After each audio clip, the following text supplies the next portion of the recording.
Hi అండి. ఈరోజు మా ఛానల్లో వీడియో వచ్చేసి కట్టి పరుగుల పులుసు అయితే చేయబోతున్నానండి. చిన్న పరుగులు తీసుకున్నాము. ఇలా తల ఏకల తోకలు తీసేసి శుభ్రం చేసుకుని శుభ్రంగా 5-6 సార్లు ఉప్పు పసుపు వేసి కడిగి తీసుకోవాలండి. ఆ చేపలకి చింతపండు సరిపోద్దండి. చింతపండు నానబెట్టుకుందాం ముందుగా.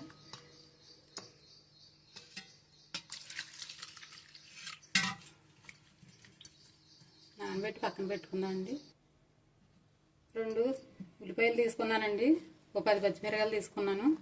ఈ పెద్ద ముక్కలుగా కట్ చేసి మిక్సీ గిన్నెలో వేసి పచ్చిగా పెడదామండి.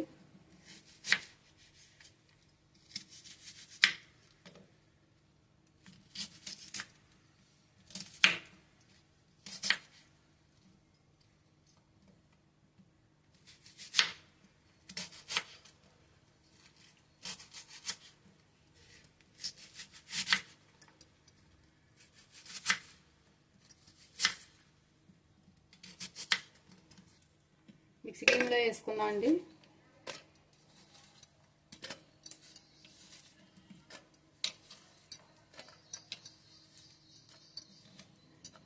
పచ్చిమిర్చి కూడా ఒక 5-6 వేసుకుని మిక్సీ పట్టుకుందాం అండి కచ్చబెచ్చగా.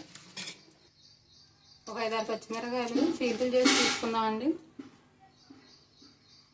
ఇలా చీలికలు చేసి తీసుకోవడం వల్ల బాగుంటుందండి రుచి.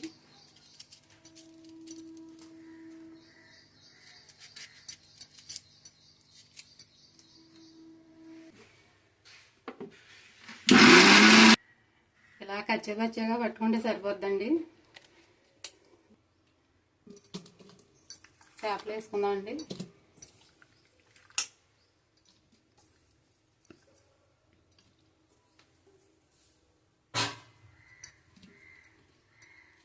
ఇందులోనే ఉల్లిపాయ పేస్ట్ వేసుకుందాం.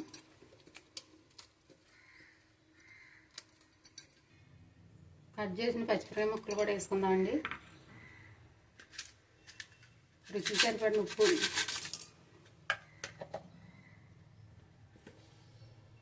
స్పైసీకి తగ్గ కారం వేసుకుందాం అండి.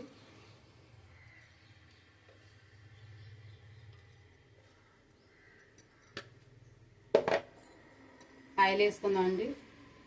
3 స్పూన్లు. ఇదంతా కూడా బాగా కలుపుకోవాలి. చేపల పులుసులు చాలా రకాలుగా చేస్తారండి. ఈ చిన్నపరుగుల పులుసు ఇలా చేసినట్లయితే చాలా బాగుంటుంది.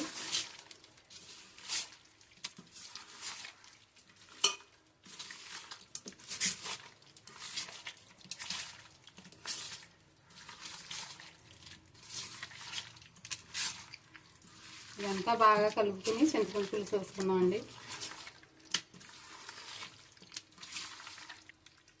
చింతపండు పులుసు పోసుకుందాం అండి.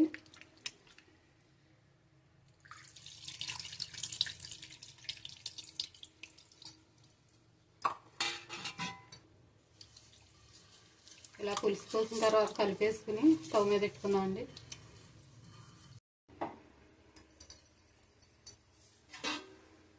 మూత పెట్టి ఒక 5 నిమిషాలు ఉడకనిద్దాం.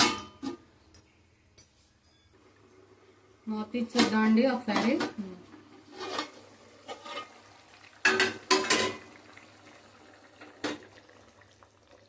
పులుసు దగ్గర పడిందండి. అల్లం వెల్లుల్లి పేస్ట్ మసాలా వేసుకుందాం.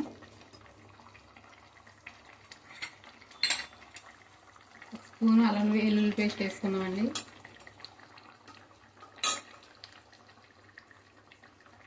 స్పూన్ ధనియాల పొడి వేసుకుందాం.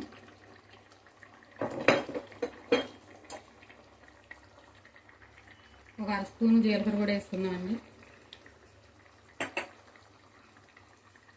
ఒకసారి ఇలా కలిపేసుకుందాం.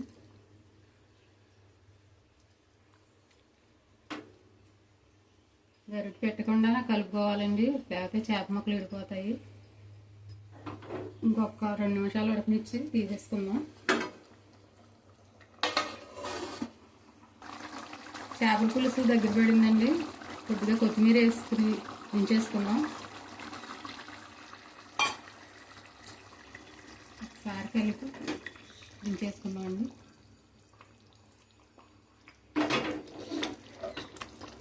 ఈ వీడియో కనుక మీకు నచ్చినట్లయితే లైక్ చేయండి, షేర్ చేయండి, సబ్స్క్రైబ్ చేసుకోండి.